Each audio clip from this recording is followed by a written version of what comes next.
Hello everyone, welcome back to my YouTube channel exam express.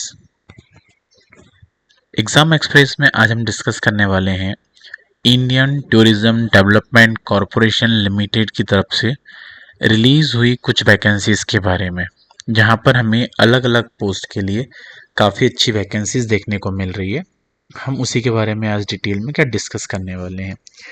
Basically Indian tourism development corporation limited ये governments of India के under ही आता है। ये भी एक क्या है, एक मिनी रत्न पीएसयू कंपनी है जो कि हेल्प करती है development of the tourism infrastructure and उसको प्रमोट करती है टूरिस्ट डेस्टिनेशन के लिए, जहाँ पर अलग अलग टूरिस्ट आते हैं और उनके थ्रू क्या होती है, इनकी अर्निंग होती है। तो उनके लिए ये क्या होती है, मतलब बेसिकली इंफ्रास्ट्रक्चर्स का काम करती है और साथ ही एड्स वगैरह प्रमोट्स करती है। तो यहाँ पर हमें काफ़ी अच्छी वैकेंसीज देखने को मिल रही है, जिसमें पहली वैकेंसी की अगर हम बात करें जनरल मैनेजर के लिए, जनरल मैनेजर की जो पोस्टिंग होगी बेसिकली वो अशोक ट्रेवल्स एंड टूर्स में होगी।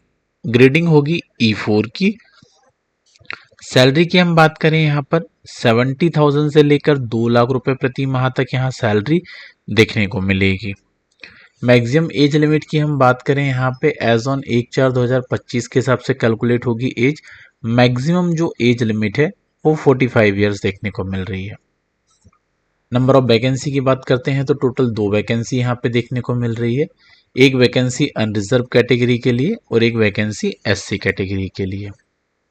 नेक्स्ट पोस्ट की बात करते हैं मैनेजर की, finance and account E2 grade के लिए। पे स्किल्स की बात करें हम टोटल यहाँ पर 50,000 से लेकर 1,60,000 तक की यहाँ पे देखने को मिल रही है। मैक्सिमम एज लिमिट जो है 35 ईयर्स तक यहाँ पे देखने को मिल रही है। नंबर ऑफ वैकेंसी की बात करें टोटल एक वैकेंसी यहाँ पे देखने को मिल रही है जो कि अनरिजर्व कैटेगरी के लिए है। नेक्स्ट हम बात करते हैं असिस्टेंट मैनेजर या होटल ऑपरेशन E1 ग्रेड के लिए। तो यहाँ पर पे स्केल्स जो है 40,000 से लेकर 1,40,000 रुपये पर मंथ यहाँ देखने को मिल रहा है। मैक्सिमम एज लिमिट की हम बात करें तो 30 ईयर्स तक यहाँ पे देखने को मिल रही है। टोटल नंबर ऑफ वैकेंसी की हम बात करें तो 5 वैकेंसी है, जिसमें से 2 वैकेंसी OBC कैटेगरी के लिए है, 2 SC कैटेगरी के लिए है और एक जो वैकेंसी है वो ST कैटेगरी के लिए हमें यहाँ पे देखने को मिल रही है। नेक्स्ट पोस्ट की हम बात करते हैं सैफ के लिए, जो कि E1 ग्रेड के लिए है। टोटल नंबर ऑफ वैकेंसी की हम बात करें यहाँ पर 4 वैकेंसी है, 2 वैकेंसी OBC कैटेगरी के लिए, एक वैकेंसी ST कैटेगरी के लिए और एक वैकेंसी जो है वो अनरिजर्व कैटेगरी के लिए देखने को मिल रही है। मैक्सिमम एज लिमिट की बात करें 30 ईयर्स होने वाली है और सैलरी की बात करें 40,000 से लेकर 1,40,000 रुपये पर मंथ तक यहाँ पे देखने को मिल रही है। नेक्स्ट पोस्ट की बात करते हैं असिस्टेंट मैनेजर E1 ग्रेड के लिए। यहाँ पर सैलरी 40,000 से लेकर 1,40,000 रुपये है। मैक्सिमम एज लिमिट 30 ईयर्स है। टोटल नंबर ऑफ वैकेंसी 2 है और दोनों की दोनों जो वैकेंसी है वो अनरिजर्व कैटेगरी के लिए है। नेक्स्ट पोस्ट की बात करते हैं हम यहाँ पर असिस्टेंट मैनेजर इवेंट्स के लिए है। यहाँ टोटल वैकेंसी 3 है, 2 वैकेंसी OBC कैटेगरी के लिए और एक वैकेंसी ST कैटेगरी के लिए। मैक्सिमम एज लिमिट की बात करें 30 ईयर्स यहाँ पे देखने को मिल रही है। पे स्केल्स की बात करते हैं 40,000 से लेकर 1,40,000 रुपये पर मंथ तक यहाँ पर पे स्केल्स देखने को मिल रहा है। नेक्स्ट पोस्ट की बात करते हैं असिस्टेंट मैनेजर E1 ग्रेड के लिए। यहाँ पर हम सैलरी की बात करें तो 40,000 से लेकर 1,40,000 रुपये पर मंथ तक देखने को मिल रही है। मैक्सिमम एज लिमिट यहाँ पर 30 ईयर्स होने वाली है। टोटल वैकेंसी की बात करें 2 वैकेंसी देखने को मिल रही है, एक अनरिजर्व कैटेगरी के लिए और एक वैकेंसी जो है वो OBC कैटेगरी के लिए यहाँ पे देखने को मिल रही है। बाकी नेक्स्ट वैकेंसी जो है असिस्टेंट मैनेजर के लिए है। अब असिस्टेंट मैनेजर में जो वैकेंसी है, एक यहाँ पर 3 वैकेंसी HR के लिए, एक वैकेंसी जो है वो असिस्टेंट मैनेजर अशोक ट्रेवल्स के लिए है। यहाँ इन्होंने क्लेरिफाई नहीं किया किस डिपार्टमेंट के लिए है, अशोक ट्रेवल्स के लिए है बेसिकली। एक और यहाँ पर एक वैकेंसी जो है वो लीगल डिपार्टमेंट के लिए है और 2 वैकेंसी जो है यहाँ पर कंपनी सेक्रेटरी के लिए है। ठीक है, तो HR के लिए जो सैलरी है और असिस्टेंट मैनेजर अशोक ट्रेवल्स के लिए, लीगल्स के लिए एंड कंपनी सेक्रेटरी के लिए सभी के लिए जो सैलरी है 40,000 रुपीज़ पर मंथ से लेकर 1,40,000 रुपीज़ पर मंथ तक देखने को मिलेगी। एज लिमिट की हम बात करें सभी के लिए, मैक्सिमम एज लिमिट जो है वो 30 ईयर्स यहाँ पे होने वाली है। एचआर के लिए 3 वैकेंसी है, जिसमें से एक वैकेंसी अनरिजर्व कैटेगरी के लिए है, एक वैकेंसी ओबीसी कैटेगरी के लिए, एक वैकेंसी एससी के लिए है। वैसे अशोक ट्रेवल्स एंड टूर्स के लिए एक वैकेंसी ओबीसी कैटेगरी के लिए है। मैं असिस्टेंट मैनेजर लीगल के लिए एक वैकेंसी जो है वो अनरिजर्व कैटेगरी के लिए देखने को मिल रही है, और 2 वैकेंसी जो है दोनों ही अनरिजर्व कैटेगरी के लिए है, कंपनी सेक्रेटरी के लिए। तो ये काफ़ी अच्छी वैकेंसीज हैं यहाँ पर हमें, जो कि इंडियन टूरिज्म डिपार्टमेंट की तरफ से हमें देखने को मिल रही है। अब इन्होंने क्या हुआ, बेसिकली पोस्ट रिक्वायर्ड है कि जैसे जनरल मैनेजर के लिए, डिप्टी जनरल मैनेजर के लिए है, उनके लिए क्या है कि मिनिमम एमबीए होना चाहिए ग्रेजुएशन के साथ में 2 इयर्स का, ठीक है, और उसमें 13 इयर्स का एक्सपीरियंस रिक्वायर्ड रहेगा। और आपने मिनिमम यहाँ पे किसी भी एग्जीक्यूटिव हु आर वर्किंग या have worked in the government या PSU etcetera should have experience of 1 year in 1 skills below ₹60,000 to 1,80,000 IDA revise E3 level. तो आपने इस लेवल पे काम किया हुआ हो। सेम वैसे मैनेजर की प्रोफाइल के लिए फाइनेंस में आपने फाइनेंस से सर्टिफिकेशंस किया हो, साथ में आपने एमबीए किया हो। एक्सपीरियंस की बात करें तो मिनिमम एक्सपीरियंस 7 इयर्स का होने वाला of the post qualifications experience in relevant field में। वहीं एग्जीक्यूटिव हु आर वर्किंग या have worked in the governments या PSU etcetera should have the experience of 1 year in 1 skill below the ₹40,000 से 1,40,000 रुपये के बीच में देखने को मिलेगा। डिजायरेबल्स की बात करें यहाँ पे company secretary candidate should have working knowledge conversant in computer application such as MS office वगैरह।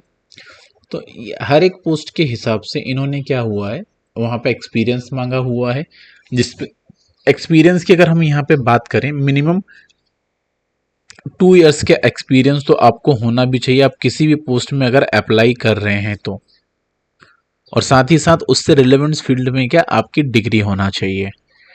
अप्लाई करने के लिए आपको क्या करना है, बेसिकली इनकी ऑफिशियल जो वेबसाइट है ITDC, इस पर आना है। इस पर आकर आप कैरियर वाले सेक्शन पर जाएंगे। कैरियर वाले सेक्शन पर जाकर आपको वहाँ पे लॉगिन करना होगा। लॉगिन करके आपको आपकी कुछ बेसिक डिटेल फुलफिल करनी होगी, देन उसके बाद में आपका एप्लीकेशन आप सबमिट करोगे।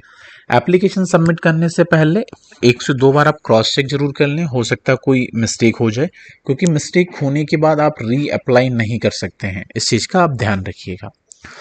इम्पोर्टेंट डेट की अगर हम यहाँ पर बात करते हैं तो फॉर्म फिल होना जो बेसिकली स्टार्ट हो रहे हैं वो हो रहे हैं 9/4/2025 से फॉर्म फिल होना क्या बेसिकली स्टार्ट हो जाएंगे।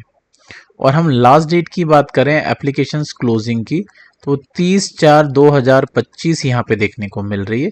30/4/2025 को एप्लीकेशंस क्लोज हो जाएंगे, तो आपको लास्ट डेट के पहले पहले फॉर्म फिल करना है। बाकी इन्होंने यहाँ पे कुछ कंडीशंस बताई हुई हैं, जैसे कि फोटो शुड भी 450 पिक्सल्स की इससे लेके 350 पिक्सल्स के बीच की होना चाहिए। मिनिमम 1 MB से कम की फाइल्स होना चाहिए। तो ये कुछ बेसिक रिक्वायरमेंट्स हैं जो आपको पता होना चाहिए। आगे हम एप्लीकेशन फीस की बात कर लेते हैं। तो एप्लीकेशन फीस की यहाँ पे बात करें तो बेसिकली 500 रुपीज़ एप्लीकेशन फीस लगने वाली है अगर आप अनरिजर्व कैटेगरी या ओबीसी कैटेगरी के कैंडिडेट हैं तो। बाकी अगर आप SC ST या पर्सन विद डिसेबिलिटी के साथ अगर बिलोंग करते हैं तो आपकी एप्लीकेशन फीस हो जाती है 0, मतलब आपको कोई एप्लीकेशन फीस नहीं देनी होगी। बाकी इन्होंने यहाँ पे जनरल इंस्ट्रक्शन बताए हुए हैं, वो जनरल ठीक है इंस्ट्रक्शन आप फॉर्म फिल करने से पहले एक बार स्टडी जरूर कर लें, क्योंकि ये बहुत हेल्पफुल हैं आप लोगों के लिए। वहीं इसमें जो रिलेवेंट डॉक्यूमेंट्स की बात करें हम क्या क्या रिक्वायर्ड होने वाले हैं, चेकलिस्ट बनाई हुई है यहाँ पे। सबसे पहले तो यहाँ पे बर्थ सर्टिफिकेट चाहिए होगा, या फिर इसके लिए आप 10th की मार्कशीट भी यूज़ कर सकते हैं। Education and professional degree certificates class 10 onwards, आपने 10th क्लास से लेके 10th 12th जो आप सर्टिफिकेशंस या डिग्री जो भी किया वो सभी लगेगा यहाँ पे। आपको 2 साल का एक्सपीरियंस दिखाए हुए है तो आपको रिलीविंग लेटर प्लस यहाँ ज्वाइनिंग लेटर्स दोनों दिखाना होगा। उसके बाद में आपको प्रेजेंट एम्प्लॉयमेंट डॉक्यूमेंटेशन या appointment letter with joining details के साथ में दिखाना होगा फ्रॉम करंट एम्प्लॉयर के साथ। उसके बाद लास्ट 3 मंथ की pay slip from the current employer के हिसाब से आपको दिखानी होगी। A proof of the having worked with the desired CTC as the prescribed in the experience of the post applied for। तो आपको ये भी डिजायर्ड CTC भी दिखाना होगा, आपने जहां वर्क किया हुआ है। कैटेगरी से आप बिलोंग करते हैं तो कैटेगरी का आपको सर्टिफिकेट्स देना होगा, जैसे अगर आप ओबीसी से हो तो कास्ट सर्टिफिकेट्स ओबीसी का लगेगा, SC ST के हैं तो SC ST का कास्ट सर्टिफिकेट्स आपको एज अ प्रूफ यहाँ पे देना होगा। एडिशनल या desirable qualifications experience relevant to the field mention in the table. अगर आपको कोई एडिशनल एक्सपीरियंस है इन रिलेवेंट फील्ड में तो आप यहाँ पर भी बता सकते हैं, that can helpful for you. और साथ ही साथ अगर आप किसी एसोसिएशन के साथ में एसोसिएटेड हैं या ऑर्गेनाइजेशन के साथ आप एसोसिएटेड हैं तो एनओसी वहाँ की आपको देनी होगी। ठीक है, इंपॉर्टेंट डेट हम ऑलरेडी डिस्कस कर चुके हैं। 9/4 से फॉर्म फिल होना स्टार्ट हो जाएंगे और 30/4/2025 तक फॉर्म फिल होंगे, तो आपको लास्ट डेट के पहले पहले फॉर्म फिल कर लेना है। बाकी अगर आपको इस एडवर्टाइजमेंट से रिलेटेड किसी भी तरीके की कोई भी प्रॉब्लम्स आए या जब आप फॉर्म फिल कर रहे हैं, फॉर्म फिल करने में कुछ भी आपको प्रॉब्लम फेस करनी पड़ रही है तो आप हमें कमेंट्स बॉक्स में पूछ सकते हैं, या जो भी आपकी क्वेरीज हैं, डाउट्स हैं, वो आप हमें बता सकते हैं। बाकी आप ऑल इंडिया लेवल की सभी तरीके की जॉब अपडेट के लिए हमारे यूट्यूब चैनल को सब्सक्राइब कर सकते हैं। साथ ही आप बेल आइकन दबाना ना भूलें, जिससे क्या है किसी भी तरीके की जॉब अपडेट्स आपसे मिस ना हो पाए, क्योंकि हमारे यहाँ पर रेगुलर जॉब अपडेट्स हम लोग प्रोवाइड्स करते रहते हैं जो आपके लिए बहुत ज़्यादा हेल्पफुल है for the career growing purpose also. बाकी आप इस वीडियो को ज़्यादा से ज़्यादा लोगों को शेयर करिए, जिससे आपके कलीग्स, रिलेटिव उसको इसका बेनिफिट्स मिल पाए। बाकी हम आपके लिए इसी तरीके की और भी जॉब अपडेट्स लेके आते रहेंगे। इसी के साथ हम आज का सेशन यहीं पर क्लोज करते हैं।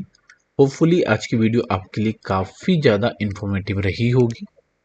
Shining of this session, thank you.